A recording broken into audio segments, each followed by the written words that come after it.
नमस्कार, मैं हूं तनुजा। आप देख रहे हैं सुरागीलाल न्यूज चैनल का उत्तराखंड बुलेटिन। आइए नजर डालते हैं आज के फटाफट खबरों पर। मूसलाधार बारिश से डिग्री कॉलेज क्षतिग्रस्त, दुर्घटनाओं का बड़ा खतरा। पिछले 2 दिनों से लगातार हो रही भारी बरसात के बाद रुद्रपुर शहर के कुछ वार्डों में जल भराव की स्थिति बन गई। वहीं कुमाऊं मंडल में 71 रास्ते बंद और 8 घर ध्वस्त। हीरा वल्लभ भट्ट की किराने की दुकान में लगी आग, पब्लिक ने बुझाई, वहीं लाखों का नुकसान। रामनगर में टेम्पो पर गिरा पेड़, बड़ी जनहानि होने से बची। रुद्रपुर में जलभराव का संकट। वहीं उत्तराखंड के कई जिलों में मौसम विभाग द्वारा ऑरेंज अलर्ट किया गया जारी। मूसलाधार बारिश के बीच निकली भव्य कलश यात्रा के साथ चामी आषाढ़ी महोत्सव का शुभारंभ। आइए अब जानते हैं खबरें विस्तार से। पिछले 2 दिनों से चंपावत जिले के लोहाघाट क्षेत्र में लगातार हो रही मूसलाधार बारिश से अब नुकसान की खबरें आने लगी हैं। तो वहीं भारी बारिश के चलते लोहाघाट डिग्री कॉलेज सड़क बॉडीगार्ड के पास दीवार धंसने से पूरी तरह क्षतिग्रस्त हो गई है। वहीं सड़क क्षतिग्रस्त होने से वाहनों के लिए बड़ा खतरा पैदा हो गया है। रायनगर चौड़ी के पूर्व प्रधान वैभव दत्त रॉय ने इसे विभागीय लापरवाही बताया है। वहीं राय ने कहा, इस स्थान पर सड़क काफी लंबे समय से धंसी हुई थी। कई बार लोक निर्माण विभाग लोहाघाट के अधिकारियों से सड़क को ठीक करने की मांग की गई थी तथा तहसील दिवस पर एसडीएम लोहाघाट के सामने इस समस्या को प्रमुखता से रखा गया था। राय ने कहा, एसडीएम के निर्देश पर लोक निर्माण विभाग लोहाघाट के द्वारा सड़क की लीपापोती कर कंक्रीट डाल दिया गया था, पर सुरक्षा दीवार नहीं बन पाई, जिस कारण आज बारिश से पूरी सड़क धंस गई है। मामले का जिलाधिकारी चंपावत मनीष कुमार ने संज्ञान लेते हुए लोक निर्माण विभाग के अधिशासी अभियंता को जल्द से जल्द सड़क मरम्मत के निर्देश दिए। ये आप देख ही रहे हैं कि यहाँ पर बहुत ही खतरा बना हुआ है और पहले भी हमने आगाह किया था कि पिछली बार की ही बारिश में थोड़ा सा इसमें दरारें आ गई थी और हमने एसडीएम महोदय से इसका मौका मुआयना कराया था। पीडब्ल्यूडी ने भी संयुक्त निरीक्षण किया, लेकिन मात्र यहाँ पर एक लीपापोती की गई, ऊपर ही थोड़ी सी दीवार दे करके उसमें सीमेंट से थोड़ा लेवल किया गया। और आज देख रहे हैं कि जैसा हम बता रहे थे कि नीचे से दीवार जा रही है और ये हकीकत में अब सत्य हुआ कि पूरी रोड यहाँ से जा चुकी है और यह कॉलेज का भी मार्ग है और यहाँ से लेके नसखोला तक यह सड़क पूरे गांव इसमें जुड़े हुए हैं, 13-14 गांव इसमें जुड़े हुए हैं और इससे भारी वाहन भी यहाँ से गुजरते हैं।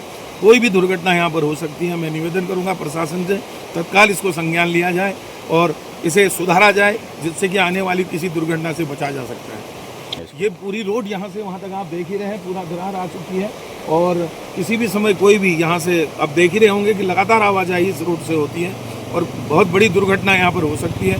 पूरी रोड बैठ चुकी है, इसमें पूरी दीवार देने की आवश्यकता है। मैं निवेदन करूंगा प्रशासन से कि वो मौका मुआयना कर और शीघ्र ही इस रोड को दुरुस्त करें, जिससे आने वाली किसी दुर्घटना से बचा जाए। पिछले 2 दिनों से हो रही लगातार भारी बरसात के बाद रुद्रपुर शहर के कुछ वार्डों में जलभराव की स्थिति हो गई है। मुखर्जी नगर जगतपुरा क्षेत्र में सैकड़ों मकान पानी में डूब चुके हैं। इसके बाद जिला प्रशासन और आपदा प्रबंधन विभाग ने रेस्क्यू कर प्रभावित लोगों को सुरक्षित स्थान पर पहुंचाया और जिला प्रशासन की ओर से बाढ़ प्रभावित लोगों को भोजन की व्यवस्था भी कराई गई। वहीं जनपद उधम सिंह नगर के मुख्य विकास अधिकारी, एसडीएम, तहसीलदार, नगर आयुक्त की संयुक्त टीम ने जलभराव वाले स्थान का निरीक्षण किया। इसके बाद वहां से मवेशियों को भी सुरक्षित स्थान पर ले जाया गया। लोगों ने बताया कि जिला प्रशासन की ओर से सराहनीय कार्य किया जा रहा है। तो वहीं मेयर विकास शर्मा ने बताया कि हर बार जलभराव के कारण कल्याणी नदी पर अतिक्रमण है, इसलिए बरसात के बाद सभी अतिक्रमण हटाए जाएंगे।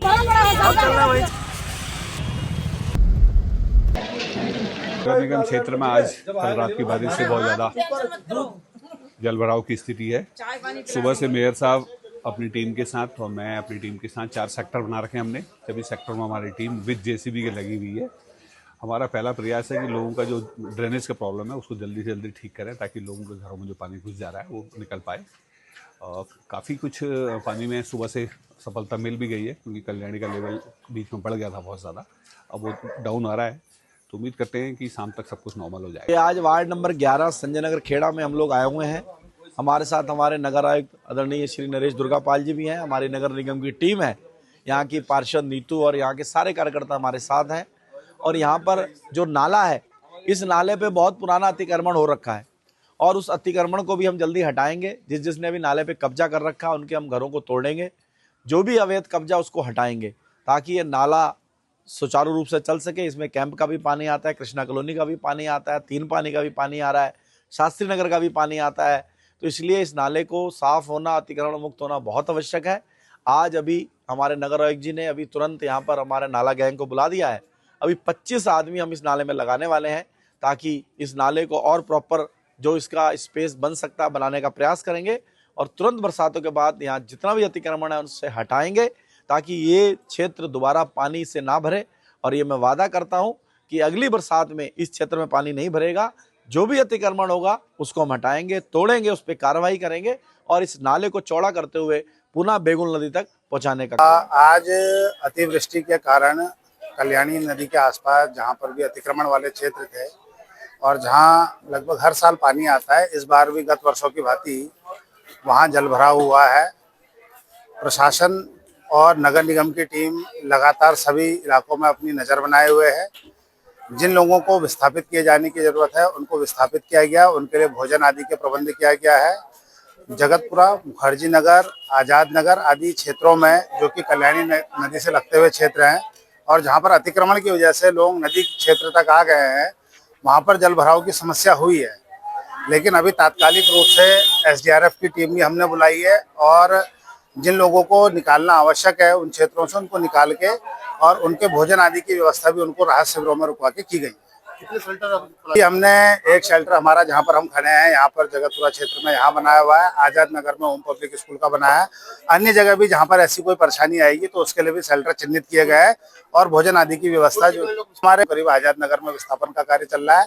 अन्य भी ये देखा जा रहा है कि जहाँ पर आवश्यकता होगी, जहाँ पर भी लोगों को कोई खतरा होने की आशंका रहेगी, वहाँ प्रशासन तत्काल कार्रवाई करते हुए नगर निगम एसडीआरएफ के साथ संयुक्त रूप से और पुलिस के साथ संयुक्त रूप से कार्रवाई करते हुए जो है उनको विस्थापित करेगा और उनके लिए अन्य चीजों का प्रबंध करेगा। पिछले 48 घंटों से उत्तराखंड के कुमाऊं मंडल के विभिन्न जिलों में लगातार बारिश हो रही है, जिस वजह से आम जनजीवन बुरी तरह प्रभावित हुआ है। कुमाऊं मंडल के 6 जिलों में 71 रास्ते बंद हैं, जिनमें से कई राष्ट्रीय राजमार्ग भी शामिल हैं। हल्द्वानी राष्ट्रीय राजमार्ग भी बंद है, तो वहीं दूसरी तरफ अल्मोड़ा राष्ट्रीय राजमार्ग में क्वार्टर के पास लगातार मलबा आ रहा है। पिथौरागढ़ में भी 8 घर ध्वस्त हो गए, लेकिन समय रहते लोगों को प्रशासन ने वहां से हटा दिया। इसी तरह चंपावत में भी भूस्खलन के चलते कई मार्ग बंद हैं और बागेश्वर में भी रास्ते बंद हैं, जिन्हें खुलवाया जा रहा है। कुमाऊं कमिश्नर दीपक रावत ने बताया कि सभी बंद रास्तों को सरकारी मशीनों द्वारा खुलवाने का काम किया जा रहा है। इसके अलावा मैदानी जिलों में उधम सिंह नगर के बाजपुर में बाढ़ के हालात हैं और रामनगर की कोशी और हल्द्वानी की गोला नदी में भी लगातार जल स्तर बढ़ रहा है। कुमाऊं कमिश्नर का कहना है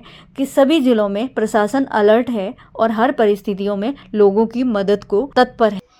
कुमाऊं मंडल का पूरा अपडेट मैं आपको देता हूँ। सुबह 8 बजे मेरी सभी डीएम से बात हुई है और उसके बाद जो डेटा यहाँ पे संकलित हुआ है उसके आधार पे अगर हम टोटल रोड्स की बात करें, जिसमें सब कुछ हम जोड़ सकते हैं, नेशनल हाईवेज भी, स्टेट हाईवेज भी, विलेज रोड्स भी, डिस्ट्रिक्ट रोड्स भी, तो ये 71 हमारी बंद थी, जिसमें नैनीताल में 3 NH उस वक्त बंद थे, जिसमें कि धनगढ़ी में बंद था एक, तो दूसरा जूलीकोट के पास बंद था और तीसरा छाड़ा के पास बंद था।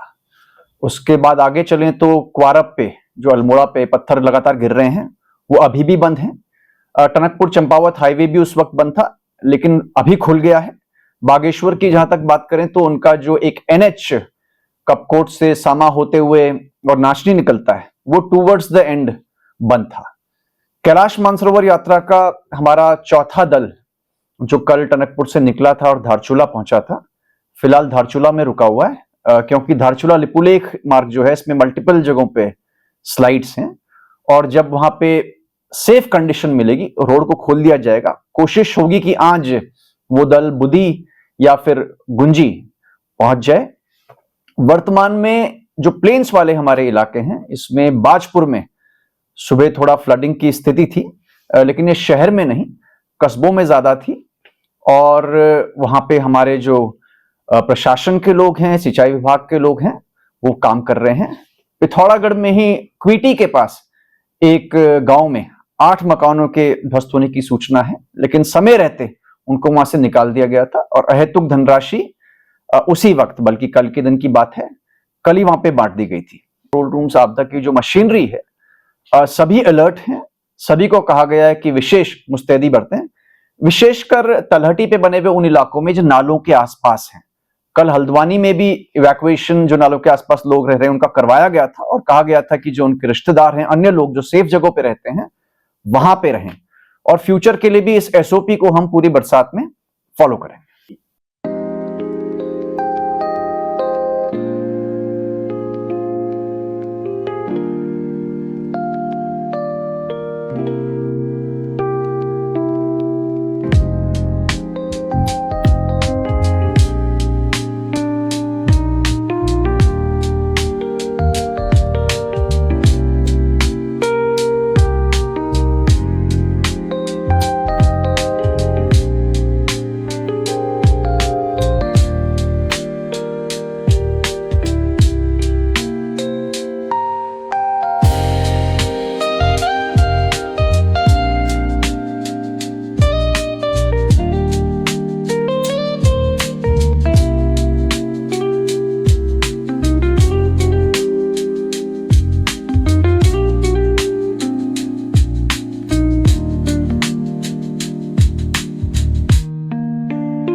चाहे तो एक साथ होनी चाहिए, सब लोग एक साथ बैठना ही नहीं चाहते। Papa, try this. लो सब लपक लिए।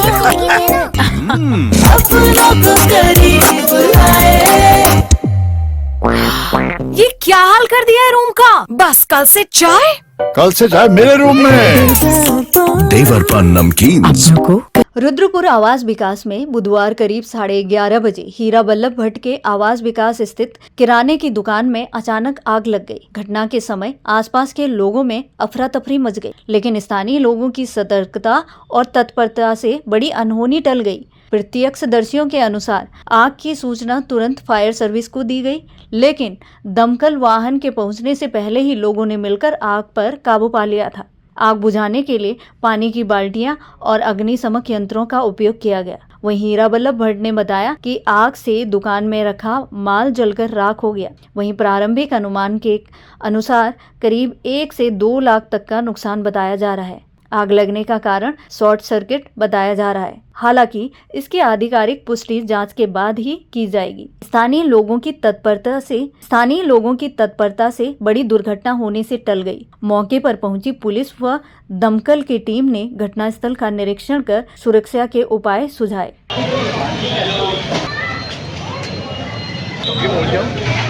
मेरा नाम रविचंद भट्ट है। जब मैं 10:30-11 बजे उठा तो कस्टमर आया था, नमकीन लेने आया था। मैंने नमकीन लेने गोदाम में गया तो गोदाम में आग लगी थी। जैसे मैं अंदर गया तो बहुत भयंकर आग लगी थी सर। फिर मैं बाहर आया दौड़ते हुए, पड़ोसियों को आवाज़ लगाई, संजय राजपूत भैया, लाल पैत, आसिफ भैया, हमारे प्रिंस मेडिकल वाले, ये सब दौड़ते हुए आए और उन्होंने बहुत हेल्प करी और बहुत आग बुझाने में बहुत सपोर्ट किया और जिससे आग में कंट्रोल किया जा सका। कम से कम 1-1.5 लाख का लॉस सर। वो तो आ गई थी गाड़ी टाइम पर ना, टाइम पर गाड़ी पहुंच। आपको बता दें कि 3 दिन से हो रही लगातार बारिश के बाद जहां एक ओर आम जनजीवन पूरी तरह ठहर गया, तो वहीं कई स्थानों पर बारिश का कहर लगातार जारी है। वहीं बुधवार की सुबह नेशनल हाईवे 309 रामनगर काशीपुर मार्ग पर एक टेम्पो के ऊपर अचानक पेड़ गिरने से हड़कंप मच गया, तो वहीं टेम्पो में बैठे यात्रियों में चीख पुकार मच गई। बताया जा रहा है मोहल्ला खताड़ी निवासी सावेज आज सुबह ग्राम टांडा से अपने टेम्पो में 2 यात्रियों को बिठाकर रामनगर की ओर जा रहा था। इसी बीच रिलायंस पेट्रोल पंप के समीप सड़क किनारे एक पेड़ अचानक से टूटकर उसके टेम्पो के ऊपर गिर गया, जिसके बाद टेम्पो में बैठे यात्रियों में हड़कंप मच गया। तो वहीं मौके पर अफरा तफरी मच गई, पर वहां मौजूद लोगों ने किसी तरह टेम्पो चालक और उसमें सवार यात्रियों को बाहर निकाला। दुर्घटना में टेम्पो चालक को चोट लगी, जिसे उपचार के लिए अस्पताल में भर्ती कराया गया। हालांकि टेम्पो में सवार यात्री सुरक्षित बाहर निकाले गए। दुर्घटना के बाद पेड़ की चपेट में आने से कुछ विद्युत पोल भी क्षतिग्रस्त होने के साथ ही विद्युत लाइन भी क्षतिग्रस्त हुई है। पूरा मामला यह है सर कि टांडे की साइड से ही आ रहा था, 2 सवारी टेम्पो के अंदर थी और करीब 9:30-10 बजे का टाइम था। अचानक ही जो है पेड़ जो है टेम्पो की आगे की साइड में जो है गिर गया। उससे जो है ड्राइवर के चोट लगी है, ड्राइवर के कंधे में चोट है और सवारियों के खैर चोट नहीं है ज़्यादा। उत्तराखंड में लगातार हो रही बारिश अब खतरे की घंटी बनते जा रही है। जहां पहाड़ों में भूस्खलन हो रहा है, तो वहीं मैदानी इलाकों में जलस्तर तेजी से बढ़ रहा है। रुद्रपुर के मार्केट में हालात दिन पर दिन बिगड़ते जा रहे हैं। लगातार हो रही बारिश के कारण रुद्रपुर के मेन मार्केट में जलभराव की स्थिति देखने को मिली। वहीं व्यापारियों में काफी हड़कंप मचा हुआ है, क्योंकि जिस तरह 2021 में बाढ़ आई थी उसमें व्यापारियों को काफी नुकसान का सामना करना पड़ा था। आज कहीं पुनः वही स्थिति देखने को न मिले, व्यापारी डरे हुए हैं। लेकिन जिस तरह से नगर निगम कार्य कर रहा है, वहीं व्यापारी संतुष्ट भी दिखाई दिए।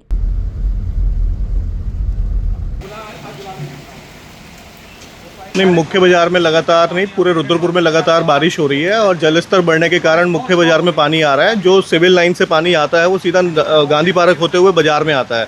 तो जैसे ही बारिश रुकेगी जलस्तर नीचे आ जाएगा। कर्मचारी अपना काम कर रहे हैं, नगर निगम बहुत अच्छे व्यवस्था बनाए हुए हैं, सब जगह निगरानी रख रहा है, कर्मचारी बहुत अच्छे से काम कर रहे हैं। दिक्कतों को सामने करने के लिए हमने बैरिकेडिंग लगा दी है कि शहर के अंदर जो गाड़ियां आती हैं, जहां हमारे को दिक्कत होती है वहां हमने बैरिकेडिंग लगा के गाड़ियों की रोक दिया है, जिससे दुकानों में पानी ना जाए। लगभग 1-1.5 फीट तक पानी भरा पड़ा है अगर लगातार कंटिन्यू बारिश होती है तो दुकानों में पानी जाएगा, उसके लिए व्यवस्थाओं पर नज़र रखी हुई है। बरसात के मौसम में उत्तराखंड के कई जिलों में मौसम विभाग द्वारा ऑरेंज अलर्ट जारी कर दिया गया है। प्रदेश के कई जिलों में पिछले 2 दिनों से लगातार हो रही बारिश। जनपद उधम सिंह नगर में भी जिलाधिकारी ने बताया कि बारिश की संभावना को देखते हुए स्कूलों की छुट्टी भी की गई है। वहीं जनपद उधम सिंह नगर के कई क्षेत्र हर साल बाढ़ से प्रभावित होते हैं, जिसका सबसे बड़ा कारण पहाड़ों पर हो रही लगातार बरसात का है, जो जल तराई के भूभाग की ओर आता है, जिसका प्रभाव जनपद उधम सिंह नगर में सबसे ज्यादा पड़ता है। जनपद उधम सिंह नगर के खटीमा,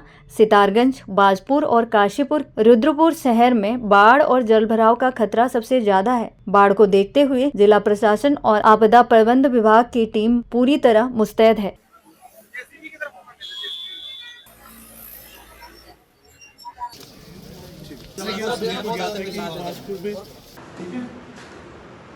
डिस्ट्रिक्ट की बात करें तो पूरे डिस्ट्रिक्ट में इस समय काफी वर्षा हो रही है। आज हम लोगों ने छुट्टी भी कर रखी है बच्चों की, ताकि कोई भी इससे प्रतिकूल प्रभाव ना पड़े। इसके अलावा पूरी मॉनिटरिंग की जा रही है। मैं खुद भी आपदा प्रबंधन केंद्र यहाँ पे कंट्रोल रूम पे गया था। वहाँ पे हम लोगों ने देखा कि पूरी मुस्तैदी से पूरी मॉनिटरिंग की, 24/7 पूरी ड्यूटीज लगी गई हैं। इसके अलावा हम लोग बाकी ऊपर के जिलों से भी संपर्क में है कि वहाँ पे ऊपर वर्षा कितनी हो रही है, ताकि हमको सचेत यहाँ पे रहना पड़े। कल भी हम लोगों ने आपदा प्रभावित क्षेत्रों का निरीक्षण किया था। वहाँ पे परमानेंट सोल्यूशन, टेम्परेरी सोल्यूशंस और परमानेंट सोल्यूशंस दोनों को वहाँ पे आइडेंटिफाई किया, और टेम्परेरी सोल्यूशंस ऑलरेडी इंप्लीमेंट होने लगे हैं। परमानेंट सोल्यूशन के लिए भी माननीय मुख्यमंत्री जी ने 2 पुलों के लिए ऑलरेडी धनराशि जारी कर दी गई है। और इसके अलावा जहाँ पे पुश्ते बनाने हैं तो वो भी जगह के प्रोजेक्ट आइडेंटिफाई हो गया है, और वो भी हो जाएगा। तो इनका पूरा अगली बार पूरा लिबड़ा नदी का पूरा आपको परमानेंट सोल्यूशन रहेगा। इसके अलावा जो हमारा व्यावसायिक क्षेत्र था, जो बाजार का क्षेत्र था, वहाँ पे इस बार बारिश नहीं का पानी नहीं गया, जबकि हर साल वहाँ पे जाता था। तो कुछ ही लिमिटेड एरिया में जो गया है, पिछली बार से काफी कम, 80% एरिया हमारा उससे जो बाढ़ से प्रभावित रहता था वो इस बार नहीं रहा है। ये हम लोगों ने पूरा वितरण कर लिया गया था, सभी को आइडेंटिफाई कर चेक दे दिए गए हैं। और अगर कोई रह भी जाता है तो भी आज पूरी हमारी टीम वहाँ पे लगी हुई है, ग्राउंड जीरो पे है। इसके अलावा कई ये बारिश की जो वो होती है, इसमें वाटर फ्लो, क्योंकि तराई में हमेशा बाढ़ की एक संभावित स्थिति बनी रहती है, तो हम लोग उस पॉइंट्स को ही आइडेंटिफाई करके उसमें हम लोगों ने काफी इस बार काम कराए हैं। आपने देखा होगा कि कई फ्लड प्रोन एरियाज में कुछ काम नहीं हो, बाजपुर में भी काम कराए गए थे, लेकिन वाटर फ्लो इधर से निकलेगा इसको शायद आशंका हम लोगों को नहीं थी, लेकिन इस बुक में भी हमने आइडेंटिफाई करके इसको करा लेंगे। अब कोशिश यही की जा रही है कि ये जितने भी हम लोग वाटर फ्लो है, वो जितना भी ऊपर की रेनफॉल है, हम लोग अन्य हमारे जिला अधिकारियों से भी संपर्क में है, जिला कंट्रोल रूम से भी हम आपदा प्रबंधन हमारे अन्य डिस्ट्रिक्ट से भी संपर्क में है, कि वहाँ की मॉनिटरिंग किया जाए। वहाँ से कहीं पे भी कोई डेंजर लेवल है तो फौरन हम लोगों को नए ऊंचाई की जगह स्थानों पे ले जाकर कर सकें। तो यही कोशिश है, और इस समय पूरा अलर्ट मोड में है पुलिस प्रशासन, ताकि कोई भी ऐसी अनहोनी या कोई घटना में है, और अभी कहीं पे भी डेंजर लेवल हम लोग का ब्रीच नहीं किया गया है। सभी जितने भी हमारे वहाँ पे नानक सागर डैम है, हमारे बेगुर डैम है, हमारा आपका शारदा सागर केनाल है, वो सबकी पूरी मॉनिटरिंग की जा रही है, कहीं पे भी ऐसे ब्रीच करने की स्थिति ना हो। और खटीमा में मैं ये भी कहना चाहूंगा कि यहाँ पे कई बार ये होता है कि पानी तब भी बढ़ जाता है जब यहाँ बारिश नहीं हो रही हो, क्योंकि ऊपर की बारिश का यहाँ पानी आता है। तो इसलिए हमारी कोशिश यही रहती है कि ज्यादा से ज्यादा हम लोग मॉनिटरिंग कर सकें, और ज्यादा से ज्यादा इसमें जो हम लोगों ने पिछले साल के कार्य जो हम लोगों ने कराए हैं, वो इस कहीं ना कहीं इस साल मुझे लग रहा है कि इस साल क्योंकि बाढ़ प्रभावित कार्य पहले से कर लिए और इस साल काफी तैयारी के साथ कार्य कराए गए हैं, तो मुझे लगता नहीं। देखिए, अतिक्रमण एक समस्या है, मैं इसको नहीं कह रहा हूँ, और इसमें नदी को भी उतनी ही जगह चाहिए जितना अपना वो उसका पानी निकल जाए, कई बार बैक आता है।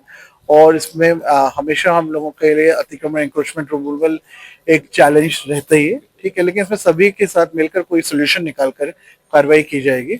और कई जगह बरसात पूर्व कार्रवाई की भी गई है, तो उसमें हम लोगों की हमेशा ये कोशिश रहती है कि भाई जानमाल की हानि भी लोगों को प्रभावित होते हैं उसमें, कि अगर आप नदी के किनारे बनाएंगे तो और उसके फ्लो को रोकेंगे तो कल दिक्कत आप ही के लिए है।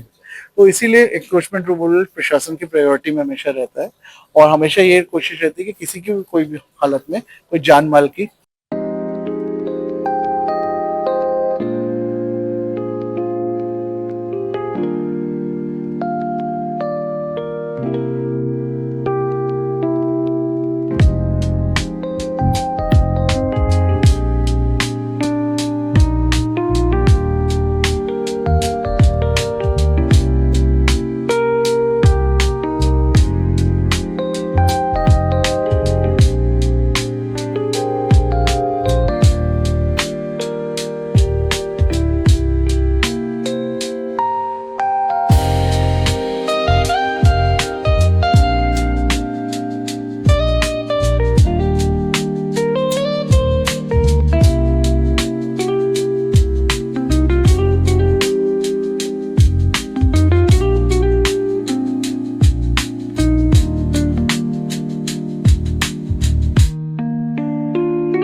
चाहे तो एक साथ होनी चाहिए, सब लोग एक साथ बैठना ही नहीं चाहते।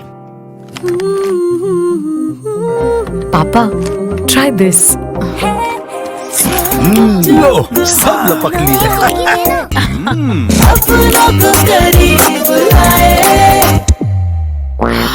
ये क्या हाल कर दिया है रूम का? बस कल से चाय। कल से चाय मेरे रूम में।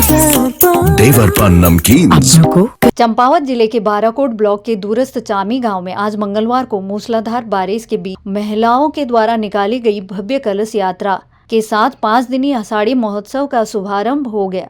महोत्सव का शुभारंभ दिल्ली क्राइम ब्रांच के अधिकारी त्रिलोक सिंह मेहर ने किया। महोत्सव कमेटी अध्यक्ष अशोक मेहर के दिशा निर्देश पर चामी गांव से मां भगवती मंदिर तक महिलाओं के द्वारा भव्य कलश यात्रा निकाली गई। मूसलाधार बारिश के बीच में महिलाओं में काफी जोश नजर आया। मातृशक्ति के द्वारा मां के जयकारे लगाते हुए मां भगवती के मंदिर में परिक्रमा की गई। वहीं महोत्सव कमेटी अध्यक्ष अशोक मेहर ने बताया, कलश यात्रा के बाद चामी के सांस्कृतिक मंच में लोक कला केंद्र खटीमा के सांस्कृतिक दल व छोलिया नर्तकों के द्वारा एक से बढ़कर एक रंगारंग कार्यक्रम किए गए। उन्होंने कहा, कल से बच्चों की खेलकूद व रंगारंग कार्यक्रम आयोजित किए जाएंगे तथा 9 अगस्त को चामी गांव से विशाल देवी रथ यात्रा मां भगवती मंदिर तक निकाली जाएगी तथा विशाल मेले व भंडारे के साथ महोत्सव का समापन किया जाएगा।